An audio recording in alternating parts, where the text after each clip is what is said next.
Shalom, everybody. Welcome back to HaRav Gottlieb's articles. We'll be referring to as the Rebbe Shlita. We're in the middle of essay number 1 in the back of Giving, as there are 10 additional English translations of the Rebbe Shlita's articles. This one is called Loving the Other as Yourself. We are at the bottom of page 139. We need to look out for the needs of the other just as we always stand ready to fulfill our own needs.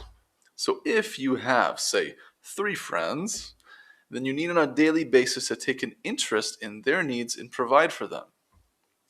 If they have financial problems, you should equally share your money.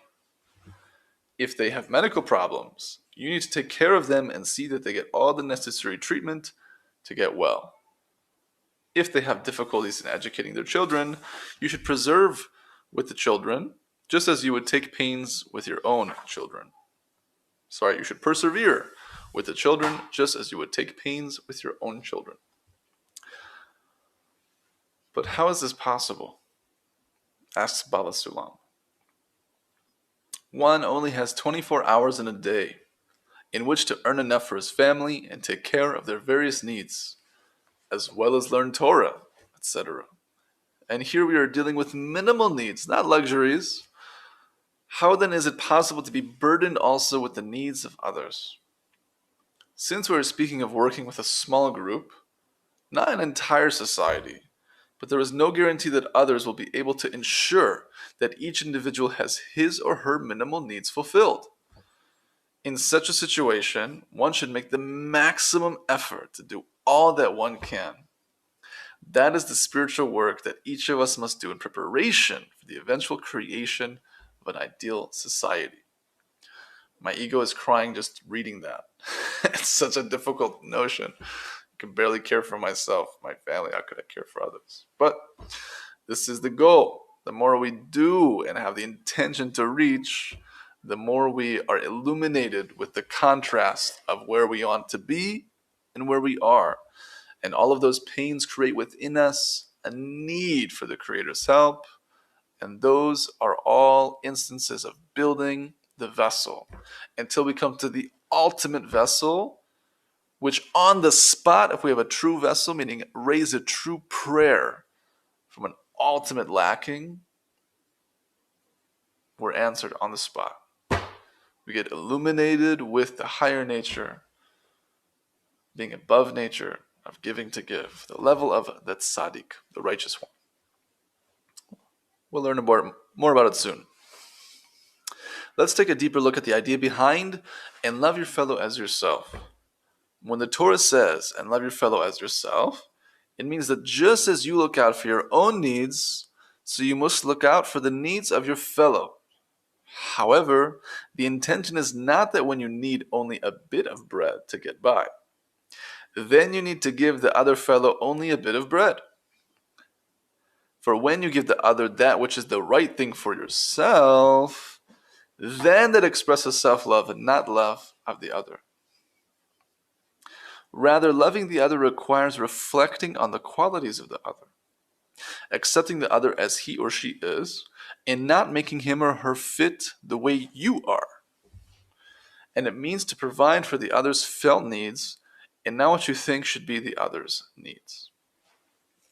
Yeah, think about the other's needs. In short, love everyone. That doesn't mean you necessarily need to establish relationships with everyone, or you need to connect with people who are opposite in worldview to yourself and have deeper interactions with them by any means. But there is a base respect to give to all children of the Creator, surely. At least in the Beit Midrash here, despite being a Hasidic community, we have open doors. People who are completely secular, people who are of the LGBT background, doesn't matter. The Creator loves everyone. Why can't we attempt to? We mentioned in the last class the practical methods to regulate this consciousness of giving, this consciousness of the greatness of others, in thought, speech, and action. Thinking of the others in a very exaggerated way as being amazing, the greatest of the generation, which in essence is true because no one knows what the essence of the other person truly is, being an infinite soul.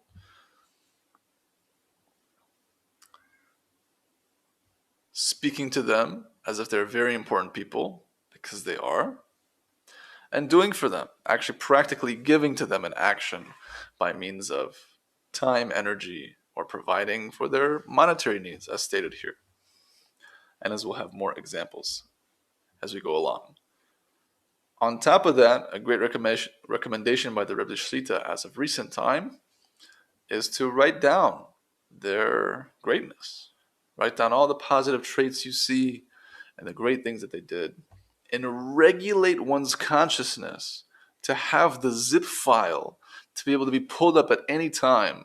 So when you see said individual, boom, pull up the file and say, this person is XYZ in goodness, not negative thoughts. And if something negative comes and one is attempting somehow, some way to judge the other person unfavorably, so they have the tool of this zip file. They've already regulated their consciousness to combat and deflect the negative thought and bring up the positive. To continue, in general, our sages said, just as their countenances are unique, so their mindsets are unique. From Midrash Tanchuma, Pinchas 10. We see from this that no two people have the same needs. Therefore, I cannot love the other without respecting the difference of his or her needs from mine. And it is those needs that I must fulfill. For example, if matters regarding food don't interest me at all, but to the other person this is significant, then I must take the trouble to learn what the other person really likes and how much is needed so that I can truly fulfill his or her needs. In short, the point is not that I must provide for the other those things that I provide for myself. Rather, just as I provide for whatever needs I have, similarly, I must provide for whatever needs the other has. Our sages gave an extreme example for this. If a man lost his fortune and was accustomed to having a servant run before him, then I must supply him with this foolish thing. If necessary, I should even run before him myself. When I consider the matter, it seems stupid and worthless. But nevertheless, if such a person lost his fortune and was used to this sort of servant as a minimum necessity, I am obligated from the principles of and love your fellow as yourself to provide him with this, even though I have no appetite for this strange desire. And not just to provide for him externally, but also to empathize with his psychological needs and to respect them.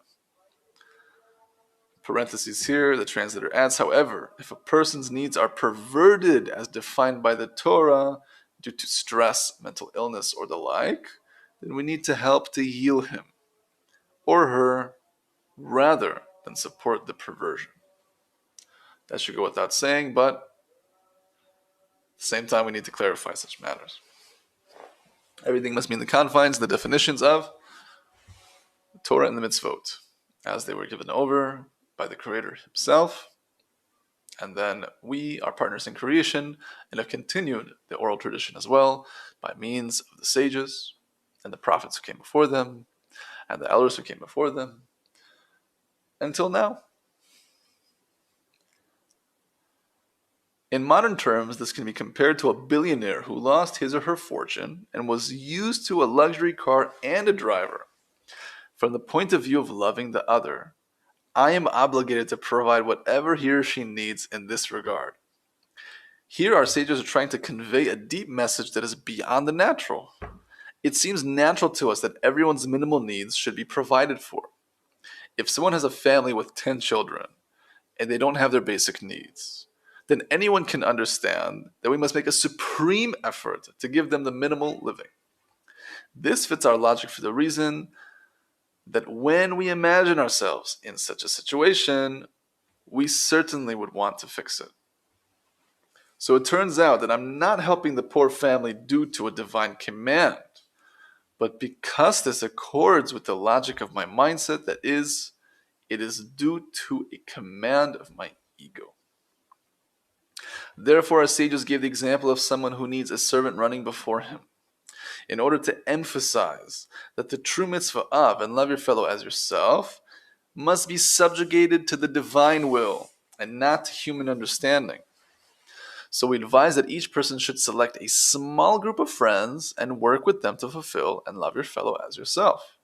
Not people who are particularly needy, but people of similar stature. Of course, there's nothing wrong with giving to needy families. On the contrary, if God brings your way an opportunity to be of assistance in any matter, then you should assist. However, the true point of serving God is reached when you act contrary to your natural understanding. That is when it connects to the Creator. That is when it connects to the Creator. The point of the mitzvah, and love your fellow as yourself, is to connect you to the Creator who loves all His creation.